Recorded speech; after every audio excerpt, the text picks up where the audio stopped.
The dull thud of footsteps walking away was all Eleanor Porter heard as she sat abandoned on the wooden platform of Sweetwater Station, Wyoming Territory, 1878. The promise of marriage that had brought her west on that dusty train had evaporated like morning dew under the harsh frontier sun. With nothing but a single valise and the clothes on her back, tears slid silently down her dust-covered cheeks as the reality of her situation settled in alongside the summer heat. Barnett Ackerman had been loading supplies onto his wagon when he noticed the young woman sitting alone as the afternoon shadows grew longer. He'd seen plenty of heartache in his 32 years on the frontier, but something about her quiet dignity in the face of obvious distress tugged at him. Adjusting his worn Stetson, he approached cautiously, not wanting to frighten her. "Madam," he said, his voice low and gentle. "Station's closing soon. You waiting on someone?" Eleanor looked up, her green eyes rimmed red from crying. "No, sir, I don't believe I am." The tremble in her voice betrayed her attempt at composure. Barnett shifted uncomfortably. A woman alone in this territory faced dangers she likely couldn't imagine. Wolves came in all forms on the frontier, and not all walked on four legs. "You got somewhere to go?" he asked, already knowing the answer. Eleanor shook her head, clutching her valise tighter. "He was supposed to meet me. We were to be married, but—" Her voice trailed off, unable to finish the humiliating truth. Barnett's jaw tightened. He'd heard this story before. Eastern women lured west with promises of marriage, only to be abandoned when they arrived. Some men had no honor. "I'm Barnett Ackerman. I have a small ranch about 5 miles outside town." He gestured toward his loaded wagon. "I can't leave you here. You can rest at my place until you figure out your next steps." Eleanor stiffened, her city upbringing immediately wary. "I couldn't possibly. My housekeeper, Mrs. Sullivan, lives on the property," he added quickly, understanding her concern.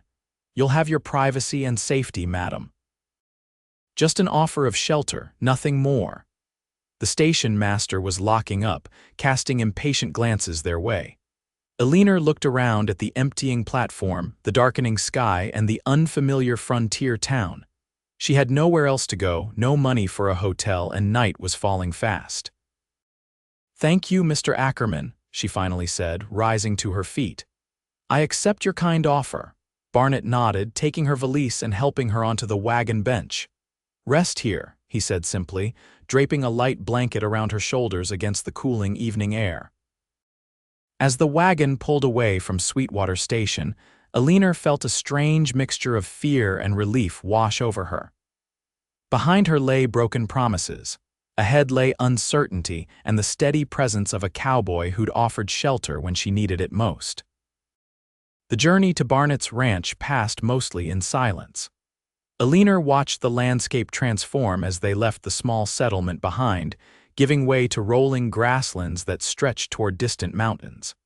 The setting sun painted everything in shades of gold and amber.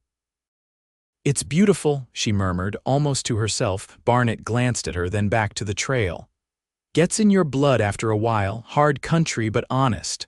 Unlike some people," Eleanor replied bitterly before she could stop herself. "Mind if I ask what happened?" Eleanor sighed, deciding there was little point in hiding her circumstances. "His name was Thomas Wilcox. We corresponded for nearly a year after he placed an advertisement seeking a wife. He owned a store here, or so he claimed. I arrived today to discover no such person exists in Sweetwater." Barnett frowned. Mail-order bride swindle happens more than folks like to admit. These men write to a dozen women at once, take their travel money, then disappear. "I was a teacher in Boston," Eleanor continued, her voice steadying. "After my parents passed last winter, there wasn't much left for me there, I thought." She trailed off, embarrassed by her naivety. "You thought you were starting a new life," Barnett finished for her. "No shame in that, Miss Porter, Eleanor Porter. No shame in that, Miss Porter." The wagon crested a small rise, revealing a modest but well-maintained ranch house nestled in a protected valley. A barn and several outbuildings stood nearby, and a small creek wound through the property. Lights glowed warmly from the main house windows. "It's not much," Barnett said as he guided the horses down the gentle slope, "but it's mine. Paid for it with 8 years of cattle drives and hard work." Eleanor studied his profile in the fading light. Barnett Ackerman was not what she'd expected of a frontier rancher. His features were weathered but handsome, with laugh lines around his eyes that suggested a kindness his reserved manner tried to conceal. His sandy brown hair curled slightly at the edges of his hat, and his beard was neatly trimmed, a man who took pride in himself despite the rugged surroundings. As they approached the house, the front door opened, and a stout older woman appeared on the porch. "You're late, Mr. Ackerman. I was about to." Mrs. Sullivan stopped mid-sentence when she spotted Eleanor. "Oh, I didn't realize we had company." Barnett pulled the wagon to a stop. "Mrs. Sullivan, this is Miss Porter. She'll be staying with us for a while." The housekeeper's eyebrows rose, but she quickly composed herself. "Of course, I'll prepare the spare room right away." Eleanor felt an overwhelming sense of gratitude as Barnett helped her down from the wagon. "Thank you," she whispered.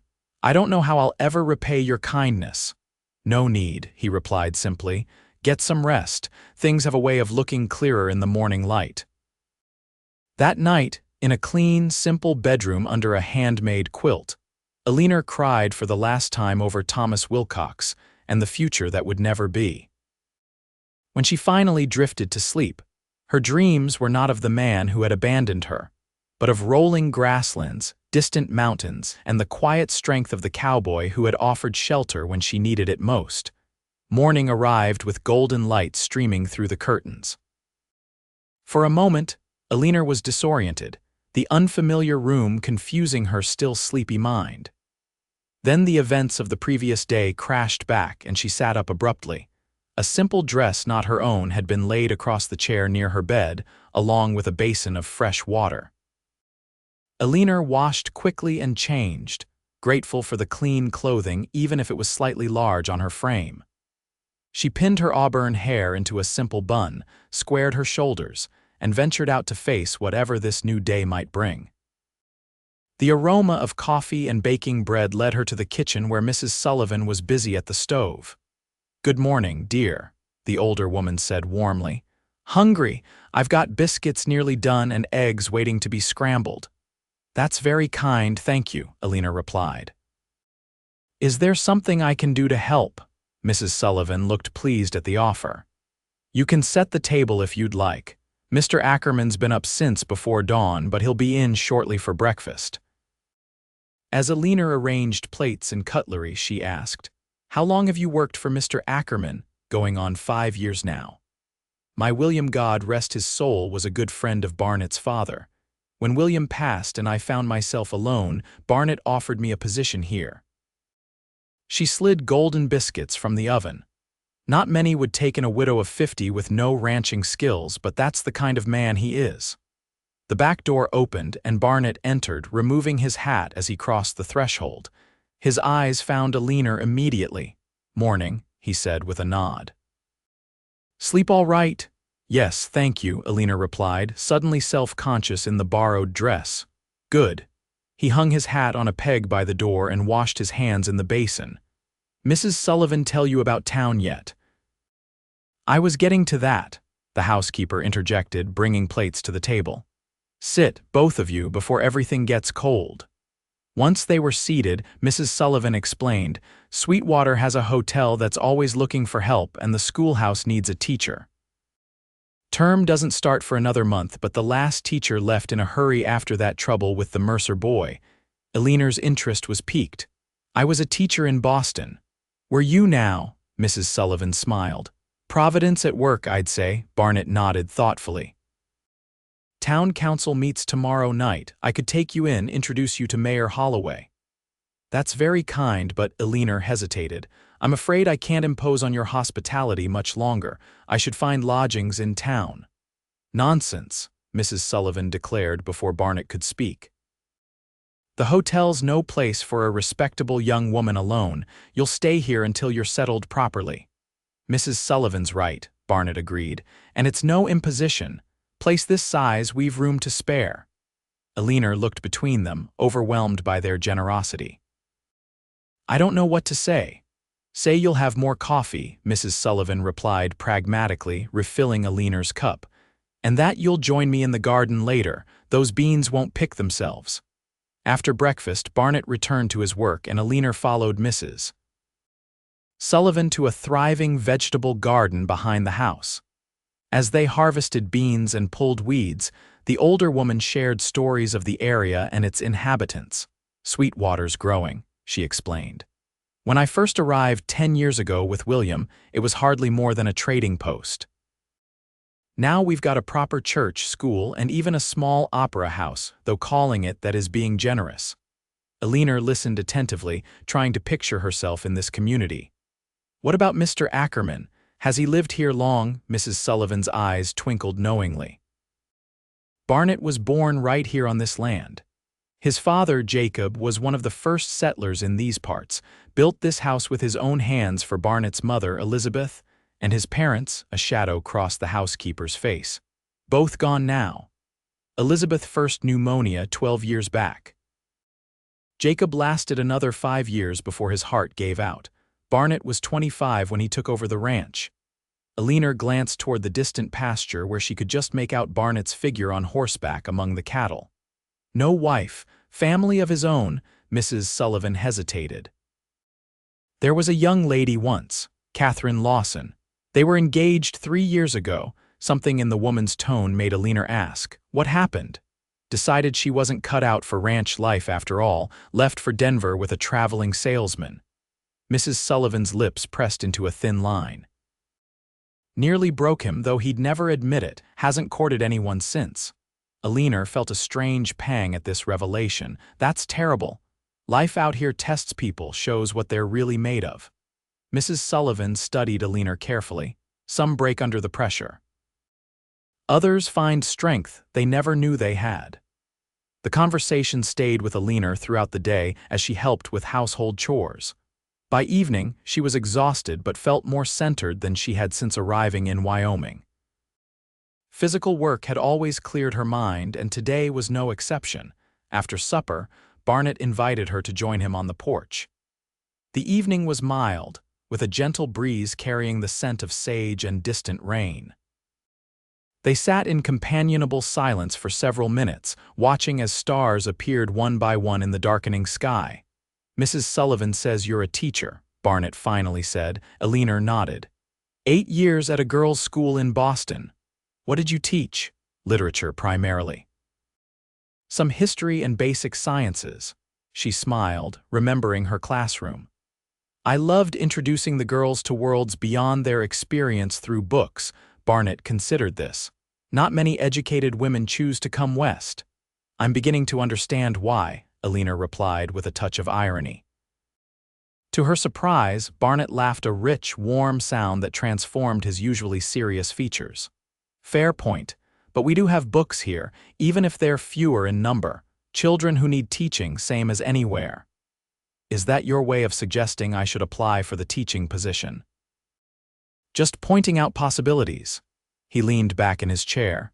"You strike me as a woman who'd prefer earning her own way to being dependent on charity, however well-intentioned." Eleanor appreciated his directness. "You're right about that. I've supported myself since I was 18. "Then Sweetwater might suit you better than you first thought," Barnett said. "Town needs a teacher. Teacher needs a town. Seems like a fair arrangement." Eleanor studied him in the fading light. "Why are you helping me, Mr. Ackerman?" He was quiet for a long moment. "My mother came west as a bride too. Difference was, my father was waiting for her when she stepped off that stage." He looked at her directly. "I'd like to think if roles were reversed, if she'd been the one stranded, someone would have done the same." The simple honesty of his answer touched Eleanor deeply. "Thank you," she said softly. "Not just for the shelter, but for restoring some of my faith in humanity when I needed it most." Barnett nodded, a bit uncomfortable with her gratitude. "We should head into town tomorrow. Get you introduced around before the council meeting." "I'd like that," Eleanor agreed, realizing with some surprise that she meant it. The next morning, Eleanor found herself beside Barnett in his wagon heading towards Sweetwater. She'd spent extra time on her appearance, wanting to make a good impression on the townspeople. The blue dress she'd worn on her journey west was her finest, and she'd arranged her hair carefully beneath a modest bonnet. "Nervous?" Barnett asked as they approached the outskirts of town. "A little," she admitted. "First impressions matter, especially in small communities." "Just be yourself," he advised. "Folks here value honesty above all else." Sweetwater was larger than Eleanor had initially realized. The main street boasted a variety of businesses: a general store, bank, dressmaker, blacksmith, and the Silver Dollar Saloon among them. People moved purposefully along the boardwalks, nodding greetings to Barnett as they passed.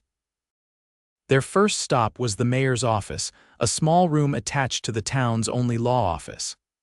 Mayor Holloway was a portly man with mutton chop whiskers and an expansive manner. "Barnett, good to see you, my boy," he boomed, pumping the rancher's hand before turning curious eyes to Eleanor. "And who might this lovely lady be?" "Mayor, this is Miss Eleanor Porter from Boston. She's an experienced teacher interested in the position at our school." The mayor's eyebrows rose. "Is she indeed? Well, that's the best news I've had all week. Our last teacher left us rather abruptly after young Tobias Mercer put a garter snake in her desk drawer." Eleanor smiled. "I assure you, Mayor Holloway, it would take more than a snake to drive me from a classroom. Children test boundaries, it's part of growing up." A practical attitude. The mayor beamed. "The council meets tonight at 7. Come present your credentials and I'll introduce you to the school board members." Their next stop was the general store, where Barnett introduced Eleanor to the proprietor, Edward Mills, and his wife, Sarah. A teacher. "How wonderful!" Sarah exclaimed, her friendly face lighting up. "My Lily and Emma need a proper education. They've been running wild since Miss Henderson left." "How old are your daughters?" Eleanor asked.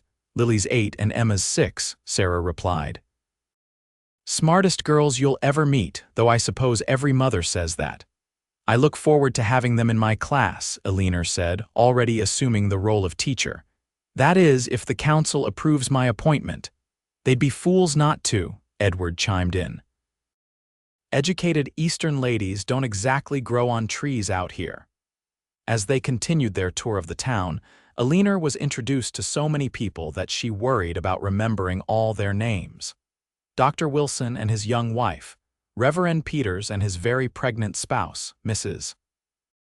Thompson, who ran the small hotel, Mr. Jackson the blacksmith, and dozens of others who formed the backbone of this frontier community. By midday, they stopped for lunch at the town's only restaurant, a small establishment attached to the hotel. "What do you think?" Barnett asked as they waited for their meal. Eleanor considered the question carefully. "Everyone's been very welcoming, but I sense they're also evaluating me." Barnett nodded approvingly at her perception. "Small towns run on reputation. They're trying to decide if you're someone who'll stay when things get difficult." "Like winter," she suggested. "Winter, yes, but also drought, illness, Indian troubles, hard times of all kinds." He leaned forward slightly. "People here depend on each other. They need to know if you're dependable." "And what do you think, Mr. Ackerman?" Eleanor asked, meeting his gaze steadily.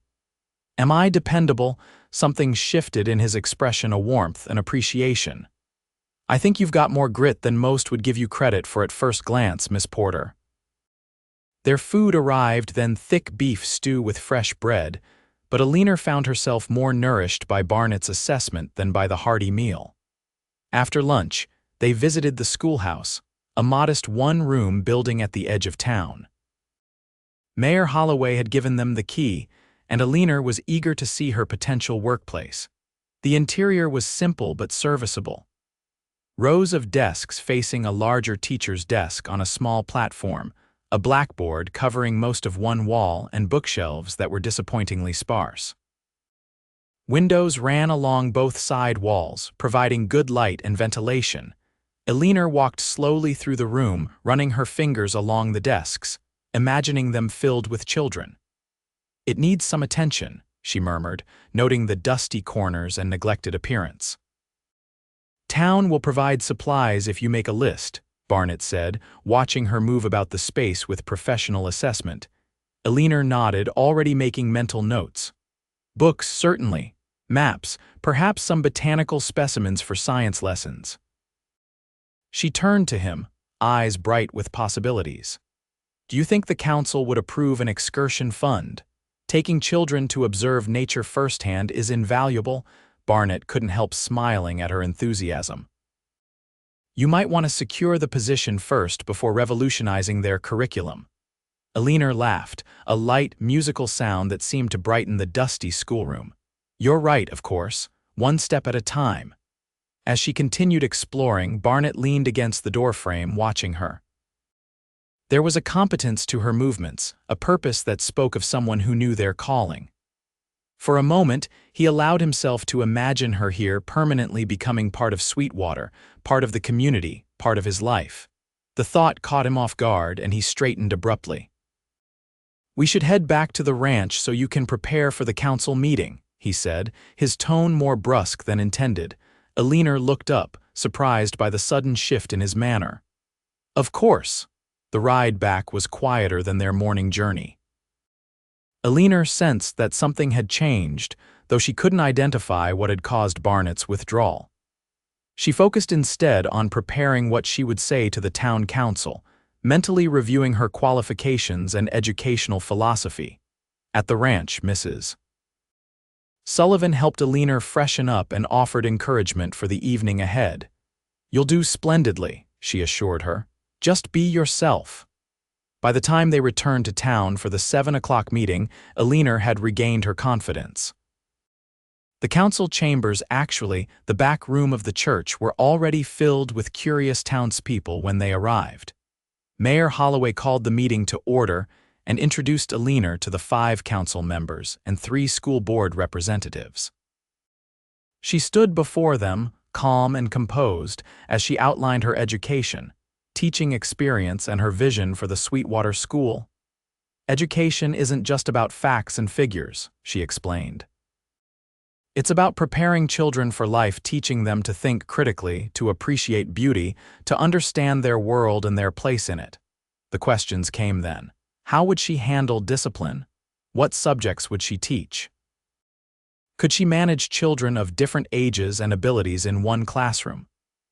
Eleanor answered each with confidence, drawing on her years of experience. When the formal questioning ended, Mayor Holloway invited comments from the townspeople. Most were supportive, expressing relief that such a qualified teacher had appeared just when they needed one. Only one voice raised concerns. She's a city woman, said an older man whom Eleanor recognized as the owner of the livery stable. How do we know she won't run back east at the first sign of trouble? Last teacher didn't even last a year. Before Eleanor could respond, Sarah Mills spoke up. I was a city woman too, Mr. Davis, when I first came west. 15 years later, I'm still here. She smiled at Eleanor. Sometimes it's the ones from farthest away who appreciate what we have here the most. Eleanor nodded gratefully to Sarah before addressing the council. I won't make promises I can't keep. What I will say is this: I need a home and purpose as much as your children need a teacher. I'm willing to commit to a full school year. After that, if we suit each other, we can discuss a longer arrangement. Mayor Holloway nodded approvingly. Honest and practical, I like that. He looked to his fellow council members. Shall we vote? The decision was unanimous. Eleanor Porter would begin as Sweetwater's new teacher when the fall term started in 4 weeks. With a salary of $40 per month plus room and board at the teacherage, a small cabin behind the schoolhouse. As people congratulated her after the meeting, Eleanor felt a growing sense of belonging. These strangers were becoming neighbors, welcoming her into their community with genuine warmth. Barnett stood quietly to one side, observing. When the crowd finally thinned, he approached. Congratulations, Miss Porter, you've made quite an impression. Eleanor smiled up at him, her eyes bright with excitement. Thank you for making it possible. I wouldn't be here if not for you. You earned this on your own merits, he replied. I just provided the introduction. As they walked toward his wagon for the journey back to the ranch, Eleanor felt a curious mixture of emotions. joy at her new position, relief at having a purpose and place, but also a strange wistfulness. In 4 weeks, she would move into the teacherage away from the ranch, away from Mrs. Sullivan's motherly presence, away from Barnett's quiet strength. The thought unsettled her more than she cared to admit. The following weeks passed quickly as Eleanor divided her time between helping Mrs. Sullivan at the ranch and preparing the schoolhouse for the coming term. Word had spread about the new teacher, and Eleanor found herself warmly welcomed wherever she went in town. Sarah Mills had organized a book drive among the townspeople, resulting in a surprising number of donations for the school library. Dr. Wilson contributed a human skeleton model for science lessons. Even Mr. Davis from the livery stable, who had initially questioned her commitment, delivered a handmade wooden case for storing geological specimens. "My grandson collects rocks," he explained gruffly as he set the beautifully crafted box on her desk. "Thought other children might too." These gestures touched Eleanor deeply. The community was investing in her success, showing faith in her abilities. She was determined not to disappoint them. At the ranch, she fell into an easy routine with Mrs. Sullivan and Barnett. Mornings were spent helping with household chores or working in the garden. Afternoons, she would ride into town with Barnett when he had business there, or work on lesson plans at the large kitchen table. Evenings were her favorite time. After supper, the three of them would often sit on the porch, talking or sometimes just enjoying the peaceful nightfall together. Barnett would occasionally read aloud from a book of poetry or newspaper articles from the Eastern papers that arrived weeks late. His deep voice gave the words a resonance that held Eleanor spellbound. On one such evening, about 2 weeks after the council meeting, they were discussing the upcoming harvest festival when Mrs. Sullivan abruptly announced she was retiring for the night, leaving Eleanor and Barnett alone on the porch. A comfortable silence settled between them, broken only by the chorus of night insects and the occasional distant howl of a coyote. "I'll miss this," Eleanor said softly, gesturing to the expansive view of stars above the darkened grasslands. Barnett turned to look at her, his expression unreadable in the dim light. "The teacherage has a small porch. View won't be quite the same, but the stars are visible from anywhere in Wyoming territory." Eleanor smiled. "It's not just the view, it's—" She hesitated, suddenly shy. "It's the company." Barnett shifted in his chair and she worried she'd made him uncomfortable with her candor. "Mrs.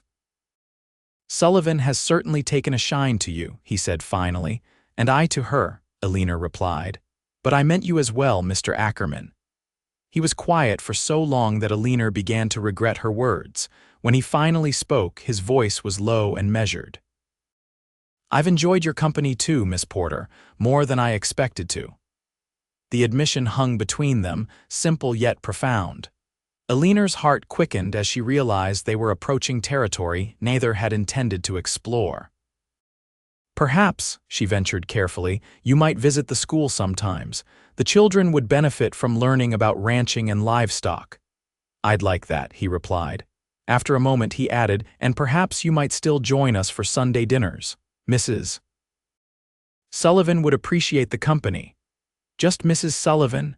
Eleanor asked before she could stop herself. In the dim light, she saw the corner of his mouth lift in a small smile. "No, not just Mrs. Sullivan." The admission, small as it was, sent a warm glow through Eleanor. She'd been so focused on establishing herself professionally that she tried to ignore the growing attraction she felt toward Barnett. Now, with his quiet acknowledgement, she allowed herself to recognize it for what it was. The next day, Eleanor went into town earlier than usual to continue preparations at the schoolhouse. Sarah Mills stopped by with her daughters, ostensibly to bring more books but clearly curious about the new teacher who'd captured everyone's attention. As the girls explored the classroom, Sarah helped Eleanor arrange books on the shelves. "You've made quite an impression on Sweetwater," she observed, "especially on a certain rancher." Eleanor felt her cheeks warm.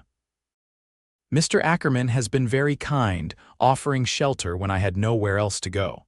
Sarah's knowing smile suggested she wasn't fooled. Barnett Ackerman doesn't do anything without purpose. He's the most deliberate man I know.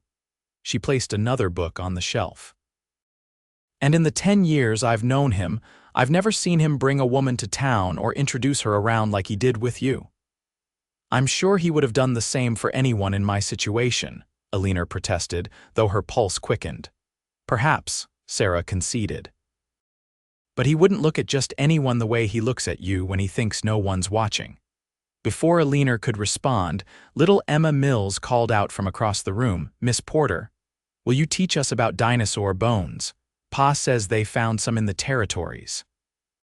Grateful for the interruption, Eleanor moved to show the girls the science corner she was setting up. But Sarah's words lingered in her mind, warming her like sunshine.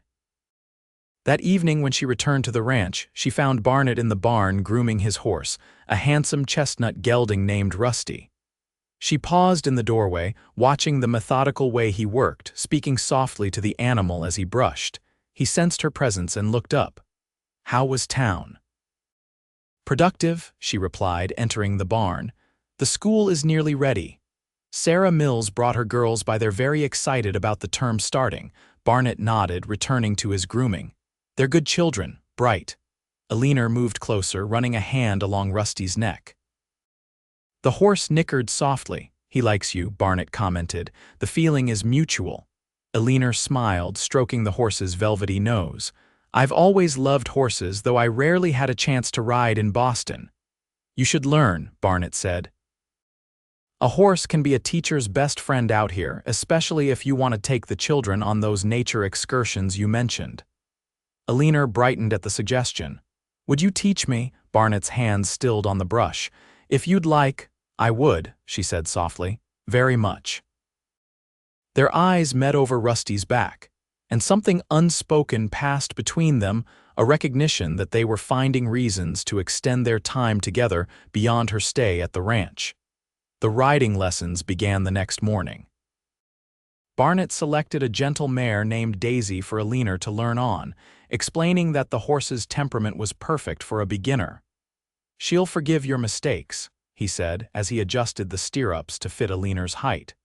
"That's important for building confidence." Eleanor stood nervously beside the mare, dressed in a borrowed riding skirt from Mrs. Sullivan. "I'm not sure I have the right build for this. I've always been too tall and thin for fashionable activities." Barnett's eyes traveled briefly over her figure before returning to the saddle. "Your height is an advantage on horseback. Longer legs mean better control." He patted the horse's neck. "And Daisy doesn't care about fashion." Eleanor laughed, relaxing slightly. "A sensible perspective." Barnett showed her how to mount properly, his hands strong and steady as he helped her into the saddle. The physical contact, though brief and entirely proper, sent a flutter through her chest. Once she was settled, he led Daisy in a slow circle around the corral, explaining how to use the reins and shift her weight to guide the horse. Eleanor was a quick study, and by the end of the first lesson, she was riding independently at a walk. "You're a natural," Barnett said as he helped her dismount. His hands lingered at her waist a moment longer than necessary before he stepped back. "I had an excellent teacher," she replied, breathless from more than just the exercise. Over the next several days, Eleanor's riding skills improved rapidly. Barnett was a patient instructor, firm but encouraging. Their lessons became the highlight of her days, providing not only practical skills but also time alone together away from Mrs. Sullivan's watchful, if approving, eye. On the Saturday before her final week at the ranch, Barnett suggested a longer ride to show her more of the property. "The north pasture has a view worth seeing," he explained, "and you're ready for more than circles around the corral." They set out after breakfast, Barnett on Rusty and Eleanor on Daisy. The morning was clear and cool, perfect for riding. Eleanor felt a freedom she'd never experienced in her structured Boston life as they rode side by side across the rolling grasslands. "How much land do you have?" she asked as they crested a small hill. "About 800 acres," he replied, Small by some standards, but more than enough for my herd. It's beautiful, Eleanor said sincerely, taking in the expansive landscape. I understand now why people fall in love with this country, despite its challenges. Barnett glanced at her, a question in his eyes. Are you falling in love with it? The query seemed to carry more weight than its simple words suggested. Eleanor considered her answer carefully. I am, she admitted.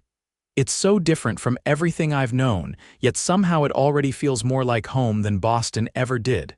Satisfaction crossed Barnett's features. Some people are just meant for the West, regardless of where they were born. They continued riding, Barnett pointing out features of the land and sharing stories of his childhood on the ranch.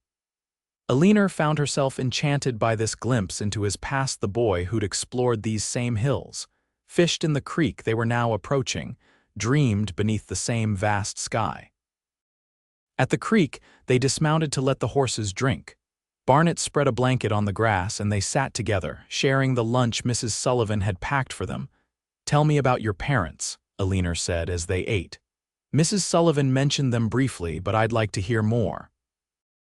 Barnett was quiet for a moment, looking out across the water. My father was the strongest man I've ever known, not just physically, though he was that too, but in character.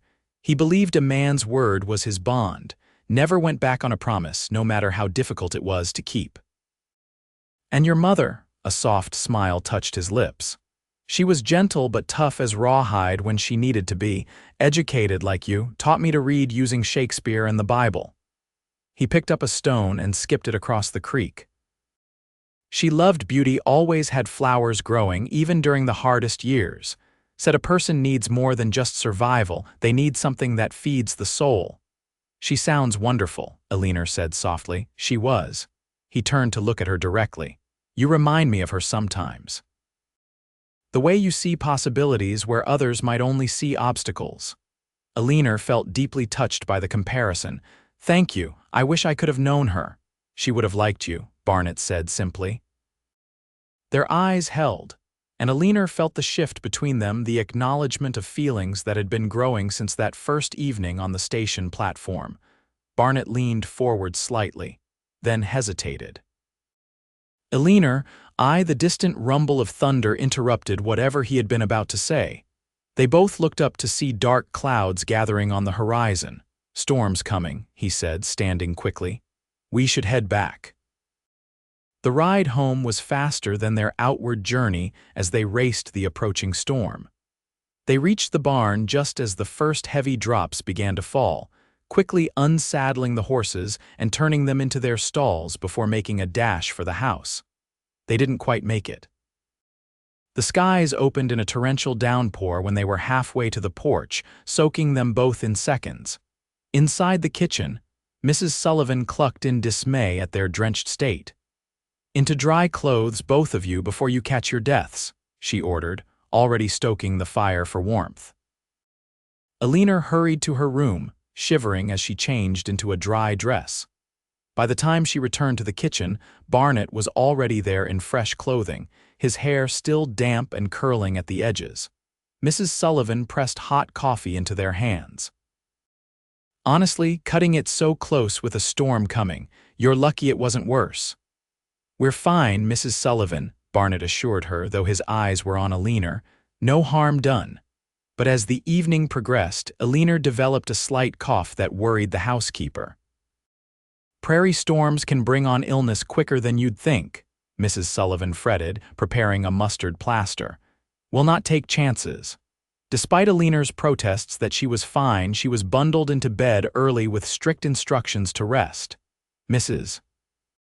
Sullivan's concern proved warranted when Eleanor woke the next morning with a fever and congested chest. Dr. Wilson was summoned from town and diagnosed bronchitis, prescribing bed rest and various remedies. Nothing too serious if properly treated, he assured Barnett, who hovered anxiously nearby. But she'll need good care for at least a week. She'll have it, Barnett promised, his concern evident in the tightness around his eyes. For the next several days, Eleanor drifted in and out of feverish sleep, vaguely aware of Mrs. Sullivan's motherly ministrations and, more surprisingly, Barnett's frequent presence at her bedside. Sometimes, she would wake to find him reading quietly in the chair near her bed. Other times, she caught glimpses of him helping Mrs. Sullivan change cool compresses for her fever. On the fourth day, her fever broke, and she woke feeling weak but clear-headed. The room was quiet, golden afternoon light filtering through the curtains. She turned her head to find Barnett asleep in the chair beside her bed, a book open on his lap. She studied him unobserved, the strong profile softened in sleep, the gentle rise and fall of his chest, one hand relaxed on the book's open pages. Something tightened in her chest that had nothing to do with her illness. As if sensing her gaze, his eyes opened, focusing immediately on her face. "You're awake," he said, straightening. "How do you feel?" "Better," she replied, her voice raspy from coughing. "How long have I been ill?" "4 days," he answered, leaning forward to pour her a glass of water from the pitcher beside her bed. "You had us worried." Eleanor accepted the glass gratefully. "I'm sorry to be such trouble." "No trouble," he said firmly. "Just get well." Their hands brushed as she returned the glass, and neither pulled away immediately. His fingers were warm against hers, strong and calloused from ranch work but capable of such gentleness. "Thank you," she said softly, "for taking care of me." "Always," he replied, the single word carrying weight beyond her illness. The moment was broken by Mrs. Sullivan's entrance with a tray of broth and tea.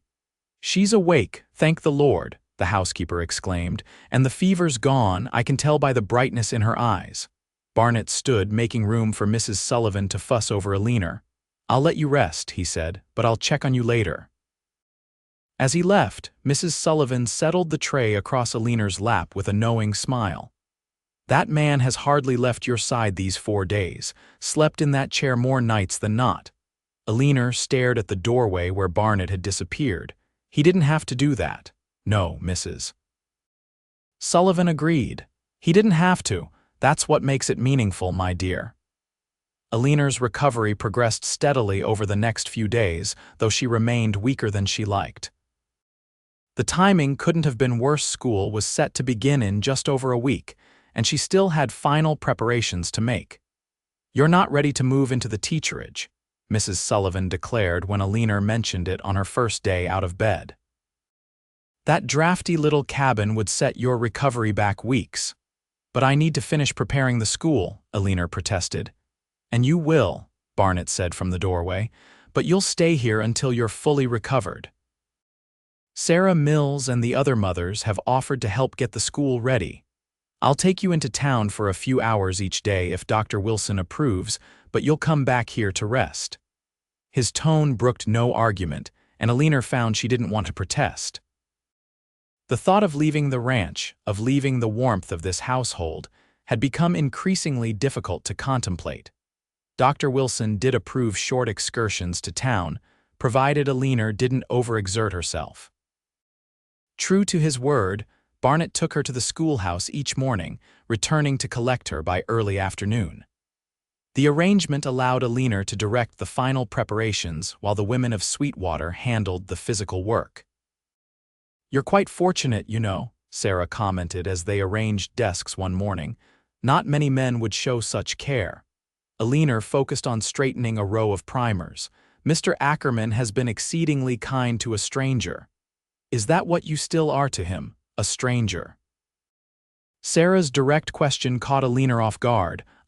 We've become friends, I suppose," she answered carefully. Sarah gave her a skeptical look. "Friends, I see." She adjusted a desk before continuing. "My Edward courted me for 6 months before declaring himself." Some men, especially those who have been hurt before, move cautiously.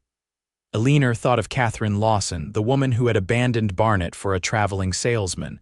"Perhaps some wounds take longer to heal." "Perhaps," Sarah agreed. "Or perhaps they're waiting for a sign that history won't repeat itself." The conversation stayed with Eleanor throughout the day and into the evening. As she sat on the porch watching the sunset, she wondered if Sarah was right. Was Barnett waiting for some assurance from her? And what could she offer when her own future was still taking shape? The screen door opened and Barnett joined her, 2 cups of coffee in hand. He passed one to her before taking his usual seat. "How are you feeling?" he asked, his eyes assessing her color the way he had each evening since her illness. "Much stronger," she assured him. "Dr. Wilson says I'm making excellent progress." Barnett nodded, satisfied. "Good, you had us worried for a while there." They sat in companionable silence, watching as the sky transformed from gold to deep purple. The first stars appeared, bright points in the darkening expanse. "School starts Monday," Eleanor said finally. "I should move into the teacherage this weekend." Barnett's hands tightened slightly around his coffee cup. "If you feel ready—" "I'm not sure I'll ever feel ready," she admitted. The statement encompassed more than just her physical health. Barnett turned to look at her. "What do you mean?" Eleanor took a deep breath. "I've grown. Attached to this place, to the routine we've established, to you and Mrs. Sullivan." She met his gaze directly. "The thought of leaving, even to go just into town, is more difficult than I expected it would be." Something shifted in Barnett's expression, a softening, a hope. "It doesn't have to be permanent," he said quietly. "The leaving—" Eleanor's heart quickened. "What are you suggesting?" Barnett set his coffee aside and leaned forward, elbows on his knees. "I'm suggesting that there might be another arrangement. One where you teach in town during the week but return here. Home, on weekends and holidays." "Home," Eleanor repeated, the word carrying profound meaning. "If you wanted it to be," he said, his voice low and earnest. Eleanor placed her own cup on the small table between them, buying time to steady her racing thoughts. "Barnett, what exactly are you proposing?" He straightened, meeting her gaze directly. "I'm proposing that I care for you, Eleanor. More than I expected to, more than I thought possible before." He ran a hand through his hair, a rare gesture of uncertainty. "I know it's sudden. We've only known each other a short time, but out here life doesn't always allow for long courtships. And is that what you want, to court me?" Eleanor asked, needing clarity. "To start with," he replied honestly, "with the intention of more if we find we suit each other." The directness of his statement was both terrifying and exhilarating. Eleanor had never expected to find this kind of connection when she stepped off that train, abandoned and alone. "What about my teaching position? The town hired me with certain expectations. And you'll fulfill them," Barnett assured her. "Your commitment to the children is one of the things I admire about you. I would never ask you to compromise that." Eleanor studied him, this man who had offered shelter when she needed it most, and was now offering something far more valuable, a future, a partnership. "I care for you too," she said finally, the admission bringing both relief and vulnerability. "These weeks at the ranch have shown me what's possible in a life I never imagined for myself."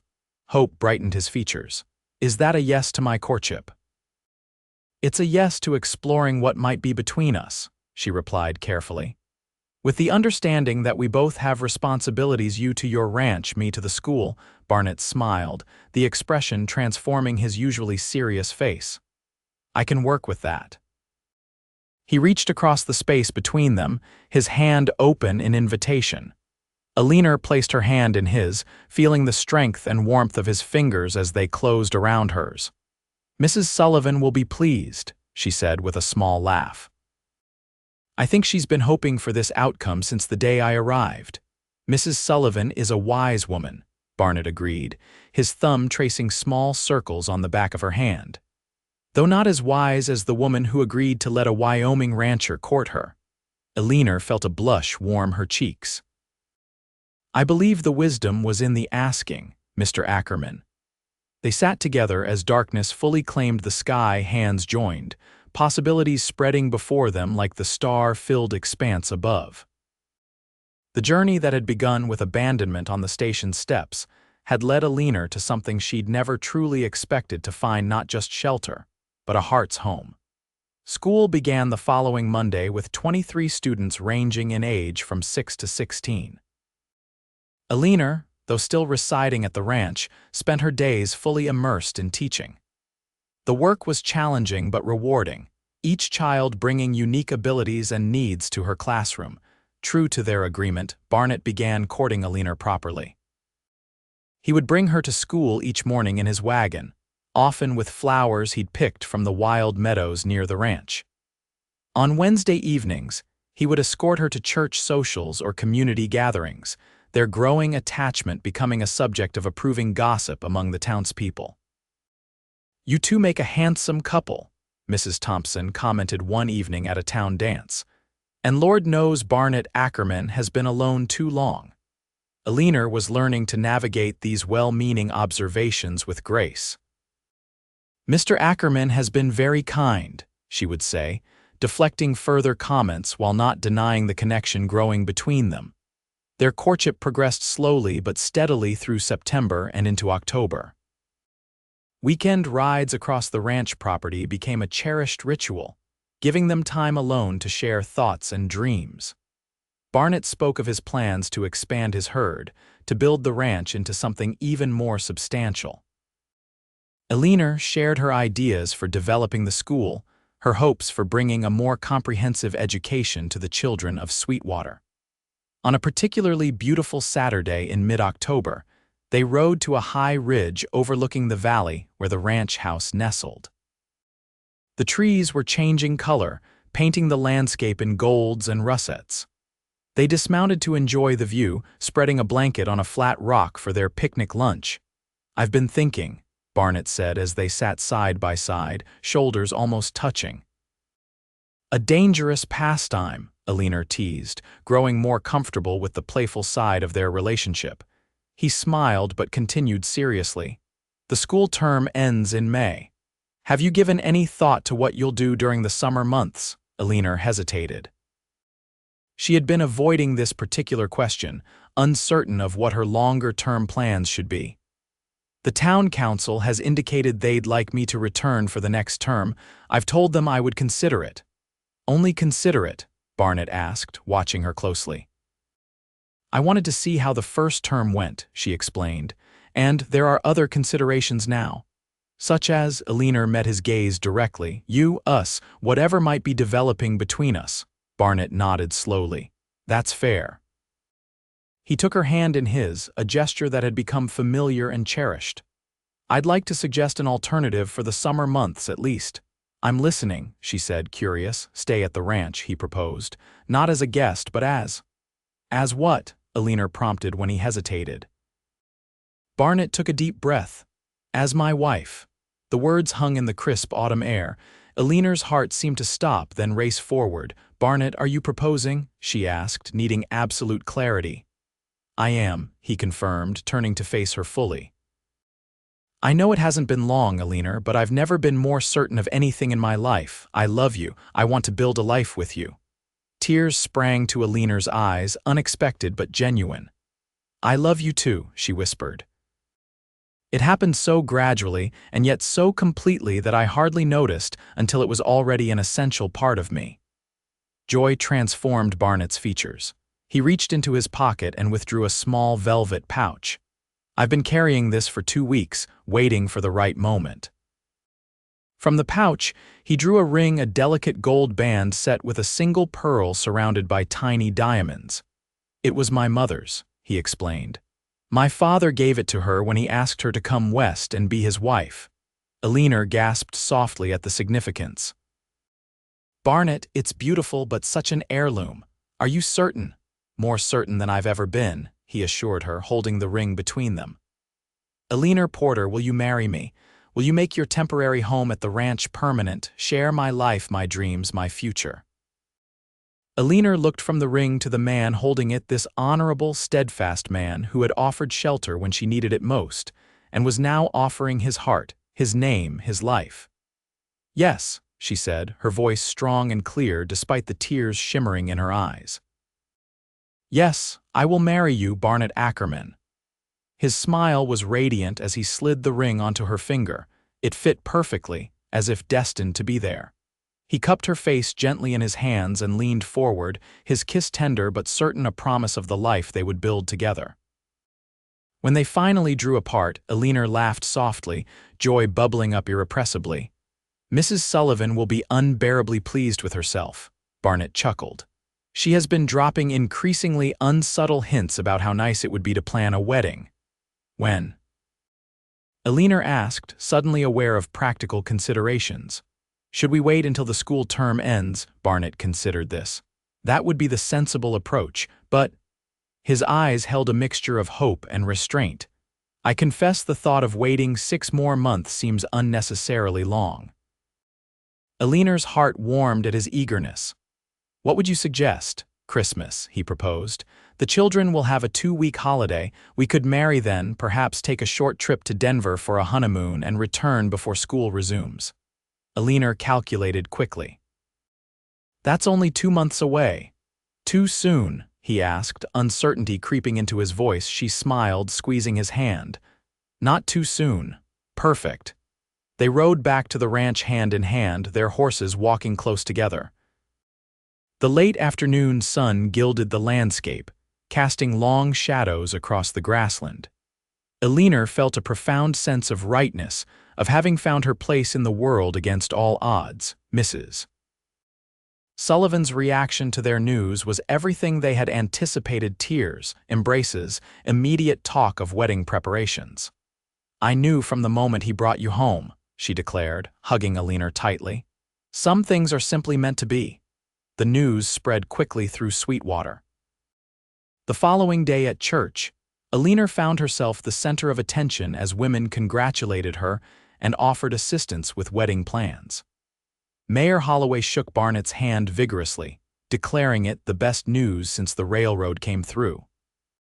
The school board took the news in stride, expressing happiness for their teacher while confirming that her position remained secure. A married teacher is an asset to the community, Reverend Peters assured her. You'll bring an understanding of family life to your teaching that only enhances your effectiveness. Only one aspect of their engagement brought Eleanor moments of doubt: the question of children and her teaching career. One evening, as they sat before the fire in the ranch house parlor, she voiced her concerns to Barnett. Most communities expect a woman to leave teaching once she marries, especially if children come along, she explained.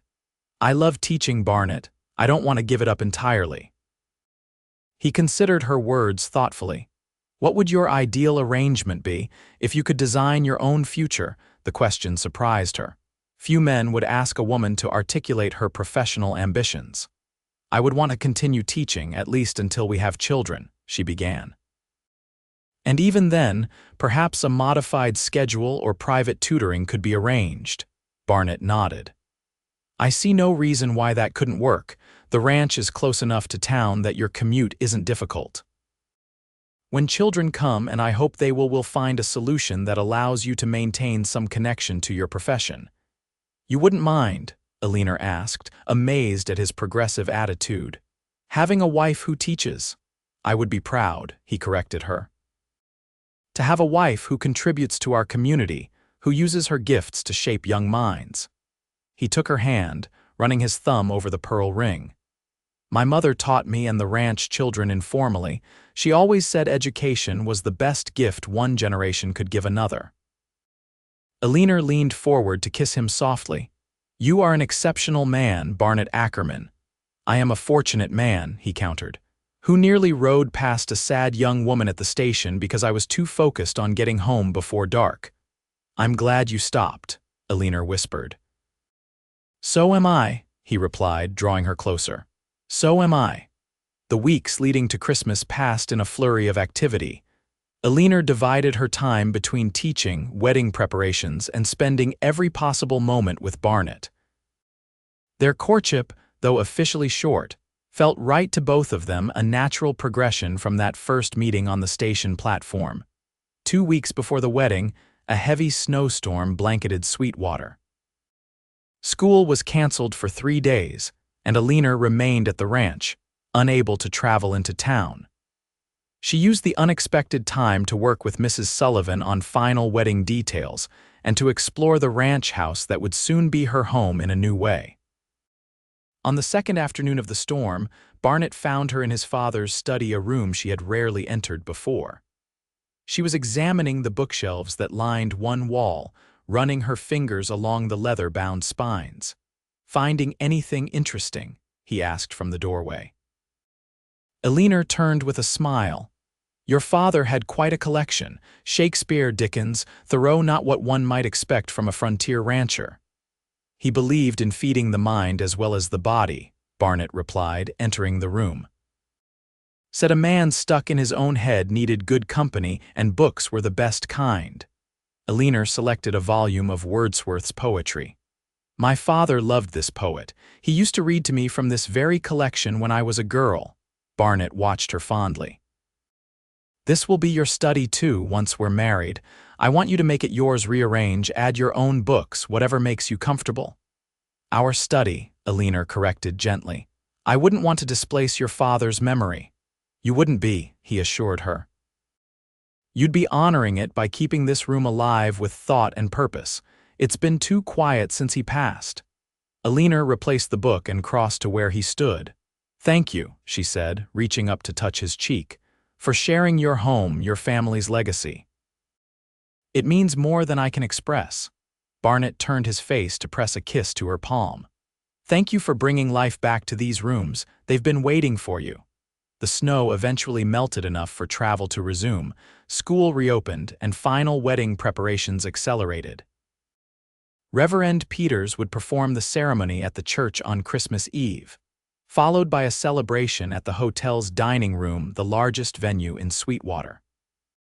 3 days before the wedding, Sarah Mills hosted a small gathering for Eleanor, a ladies' tea that served as a modest version of the bridal showers common in eastern cities. Eleanor received handmade gifts, advice, some practical, some amusingly direct, and the warm acceptance of the community that had become her own in just a few short months. "I never expected to find such friendship here," Eleanor confessed to Sarah as the gathering wound down. "When I was abandoned at the station, I thought my life was ending. Instead, it was just beginning." "That's often the way of it," Sarah replied wisely. "Our greatest beginnings can look like endings at first glance." Christmas Eve arrived clear and cold, the sky a brilliant blue against the snow-covered landscape. Mrs. Sullivan helped Eleanor dress in her wedding gown, a creation of ivory satin with delicate lace at the collar and cuffs, ordered from Denver and arrived just in time. "You look beautiful," the housekeeper said, tears glistening in her eyes as she arranged Eleanor's veil. "Like you stepped out of a fairy tale." Eleanor examined her reflection in the mirror. The woman who looked back at her seemed transformed from the abandoned, heartbroken figure who had sat on the station platform just 4 months earlier. Her green eyes were bright with happiness, her posture confident, her smile radiant. "I never imagined this," she said softly. "When I came west, I thought I was sacrificing to secure a future. Instead, I found everything I never knew I wanted." Mrs. Sullivan squeezed her hand. "That's how true happiness often finds us, my dear, when we're looking elsewhere." A light knock at the door announced Dr. Wilson, who had agreed to escort Eleanor down the aisle in the absence of her father. "Ready, Miss Porter? The church is full, and there's a certain rancher looking mighty anxious to see you." Eleanor took a deep breath. "I'm ready." The small church was indeed full. It seemed the entire population of Sweetwater had turned out for the wedding. Candles lined the aisle, and evergreen boughs decorated the pews, filling the space with a fresh, festive scent. At the altar stood Barnett, more handsome than Eleanor had ever seen him in a new dark suit. His eyes found hers the moment she appeared in the doorway, and the love in his gaze nearly took her breath away. The ceremony itself passed in a blur of emotion. Eleanor would later remember fragments, the warmth of Barnett's hands holding hers, the sincerity in his voice as he spoke his vows, the gentle weight of the gold band as he slid it onto her finger to join her engagement ring. "I now pronounce you husband and wife," Reverend Peters declared. "What God has joined together, let no man put asunder." Barnett lifted her veil, his eyes never leaving hers as he leaned forward to seal their union with a kiss tender, reverent, and full of promise. The celebration afterward was joyous and lively. The hotel dining room had been transformed with greenery, ribbons, and candles. A small band played, and tables groaned under the weight of food contributed by seemingly every household in the community. As husband and wife shared their first dance, Eleanor whispered, "I love you, Barnett Ackerman." "And I love you, Mrs. Ackerman," he replied, the new name sending a thrill through her. "More than I have words to express." Later, as they prepared to leave for their 3-day honeymoon journey to Denver, Eleanor stood on the hotel porch saying goodbye to their friends. Mrs. Sullivan embraced her tightly. "Be happy, my dear," the older woman said. "You deserve every joy." "I already have more than I ever dreamed possible," Eleanor replied, "and it all began because a kind cowboy stopped to help a stranger." Barnett appeared at her side, wrapping a warm travel cloak around her shoulders. "Ready, Mrs. Ackerman?" Eleanor took his offered arm with a radiant smile. "Ready, Mr. Ackerman." As their carriage pulled away amid cheers and well wishes, Eleanor nestled against her husband's side, marveling at the journey that had brought them together. From abandonment to belonging, from stranger to beloved, from forsaken to cherished, her life had transformed in ways she could never have imagined when she stepped off that train just 4 months earlier. "What are you thinking?" Barnett asked, pressing a kiss to her temple. Eleanor smiled up at him. "I'm thinking that sometimes the end of one path leads to the beginning of a far better one." She touched his face gently. "And I'm thankful every day that your path crossed mine at Sweetwater Station." "As am I," he murmured, drawing her closer. "As am I." Spring came early to Wyoming Territory in 1879. By mid-April, the ranch was alive with new growth, calves frolicking in the pastures, wildflowers dotting the grasslands, and garden shoots pushing through the rich soil behind the kitchen. Eleanor stood on the porch, watching as Barnett worked with a young horse in the corral. The morning sun highlighted the strong lines of his shoulders as he moved with confidence and patience, guiding the animal through its paces. 4 months of marriage had only deepened her love for this man who had rescued her from despair and given her a home, a purpose, a future. The school term would end in just over a month, bringing a welcome summer break. Eleanor had agreed to return in the fall, the school board having enthusiastically renewed her contract. Her dual roles as teacher and rancher's wife had found a comfortable balance, with the community accepting and even celebrating her continued profession. Mrs. Sullivan emerged from the house, wiping her hands on her apron. "There you are. I was wondering if you'd like to join me in town this afternoon. I need to pick up a few things from the general store." "I'd love to," Eleanor replied. "I should check on the schoolhouse anyway." The roof was leaking after the last rain. The housekeeper studied her with knowing eyes. "You're looking a bit peaky this morning. Feeling all right?" Eleanor smiled, one hand drifting unconsciously to her abdomen. "I'm fine, just a little tired lately." Mrs. Sullivan replied, her expression suggesting she suspected more. "Well, a drive into town might do you good, fresh air and all that." Eleanor had her own suspicions about her recent fatigue and occasional morning queasiness, but she wasn't ready to voice them, yet not until she was certain.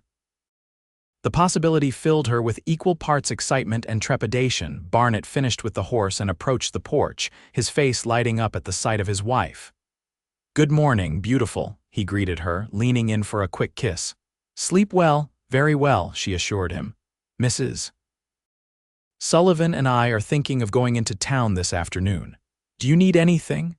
"Just for you to come back to me," he replied with a smile that still made her heart flutter. Eleanor playfully swatted his arm, "As if I would stay away." Their easy affection was one of the joys of their marriage, the comfort they found in each other's presence, the steadiness of their growing bond.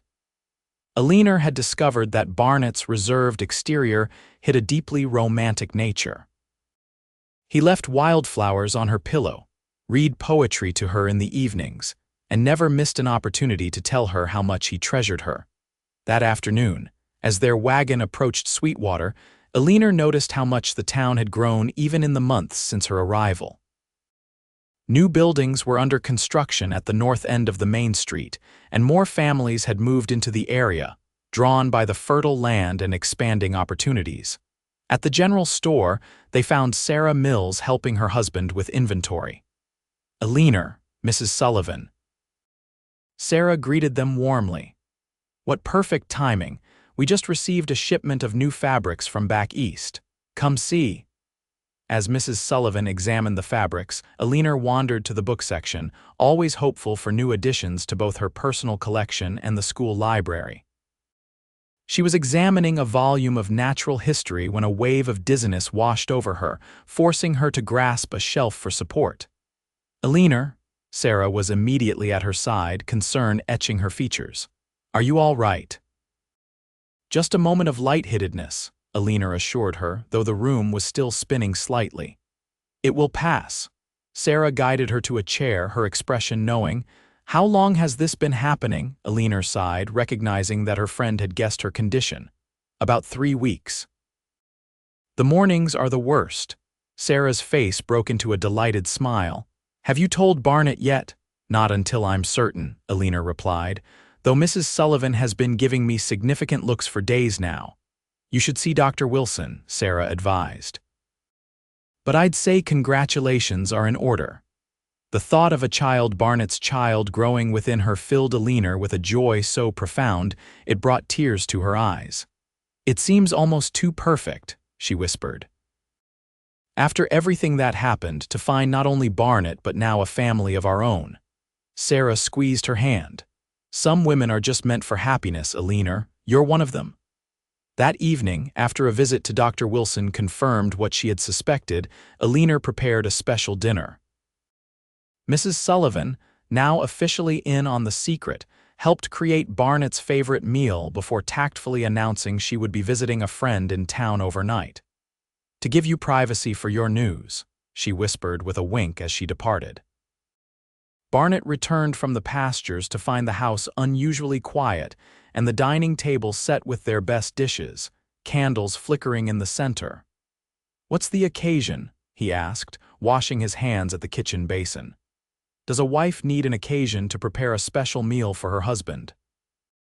Eleanor countered with a smile. During dinner, Eleanor found herself uncharacteristically nervous. She had practiced the words she would use to tell him, yet now they seemed inadequate for the magnitude of the news. Barnett noticed her distraction. "Something on your mind, Eleanor." "You've barely touched your food." She set down her fork and took a deep breath. "I have something to tell you." Concern flickered across his features. "Is everything all right?" "Everything is wonderful," she assured him, reaching across the table to take his hand. Barnett, "We're going to have a baby." The transformation of his expression was something Eleanor knew she would remember for the rest of her life, surprise giving way to joy so pure and powerful that it seemed to illuminate him from within. "A baby," he repeated, his voice thick with emotion. "You're sure?" Eleanor nodded, tears of happiness filling her eyes. "Dr. Wilson confirmed it today. We're expecting a child in late November." Barnett was out of his chair in an instant, coming around the table to kneel beside her. He gathered her hands in his, pressing them to his lips. "Eleanor," he whispered, his voice breaking slightly. "My beautiful, amazing wife, a child, our child." She cupped his face in her hands, her heart overflowing with love for this man who had changed her life so completely. "Are you happy?" "Happy doesn't begin to describe it," he answered, rising to pull her gently to her feet and into his embrace. "I feel blessed beyond all measure." He kissed her then, pouring all his love and gratitude into the gesture. When they finally separated, he kept her close, one hand moving to rest tenderly over her still flat stomach. "Thank you," he murmured against her hair, "for coming into my life, for becoming my wife, for now giving me a child." Eleanor leaned into his strength, savoring the moment. "We've come so far from that day at the station, and we have so far yet to go," he added, "together." The months that followed brought changes both to their home and to Eleanor herself. As her body transformed to nurture their growing child, Barnett worked with local craftsmen to create a nursery adjacent to their bedroom.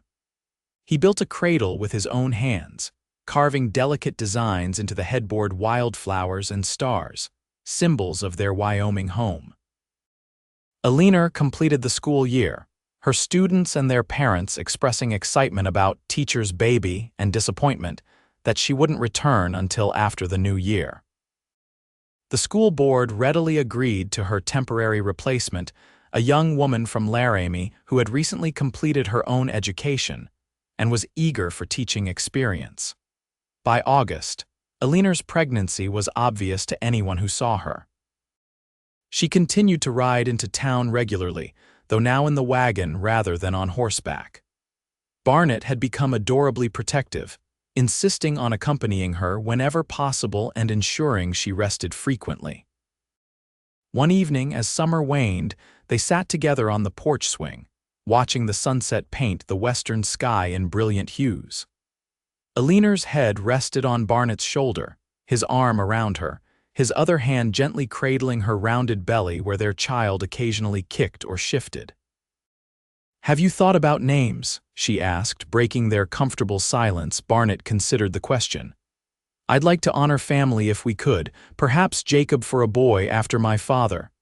"Jacob Ackerman," Eleanor tested the name. "It has strength, I like it, and for a girl."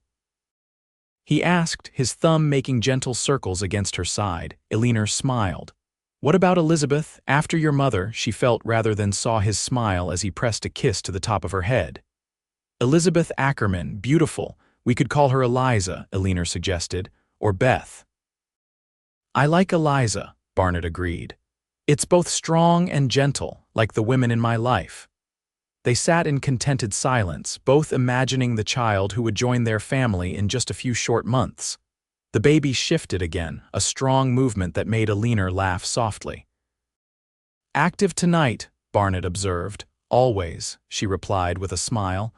"I think he or she might have inherited your restless nature. Or your determination," he countered affectionately. As darkness fully claimed the sky and stars emerged in brilliant clarity, Eleanor felt a profound sense of peace. From abandonment to abundance, her life had transformed in ways she could never have imagined when she stepped off that train a year ago. "Penny for your thoughts," Barnett murmured, his voice low and intimate in the gathering darkness. Eleanor nestled closer to his warmth. "I was just thinking about how life can change in an instant, how the worst moment of my life led me to the best ones." Barnett's arm tightened around her. "I thank God every day that I noticed you on that platform, that I stopped instead of riding past." "You said rest here," Eleanor remembered softly. "Such simple words, but they changed everything." "And here you'll rest," he promised, his hand protective over their unborn child. "For all our days together." Eliza Jacob Ackerman arrived on a cold, clear November evening after nearly 20 hours of labor. She announced her presence with lusty cries that echoed through the ranch house, bringing tears of joy to her exhausted mother and anxiously waiting father. "She's perfect," Barnett whispered, cradling his daughter with awe as Dr. Wilson and Mrs. Sullivan tended to Eleanor. "10 fingers, 10 toes, and your beautiful eyes." "Let me see her," Eleanor requested, her voice weak but determined. Barnett carefully placed their daughter in Eleanor's arms.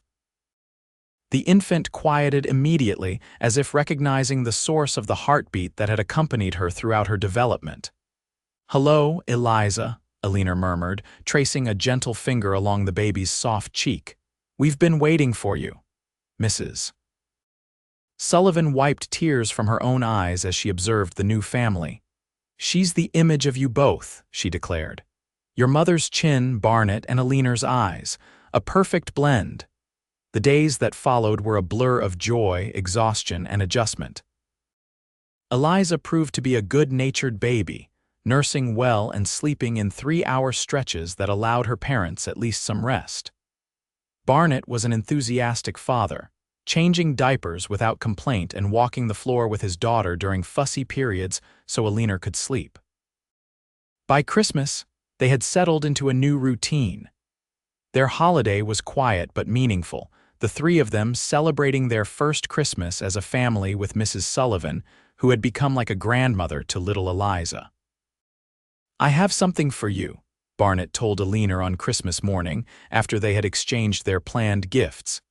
He handed her a small package wrapped in simple brown paper. Eleanor unwrapped it to reveal a leather-bound journal, its cover embossed with her initials.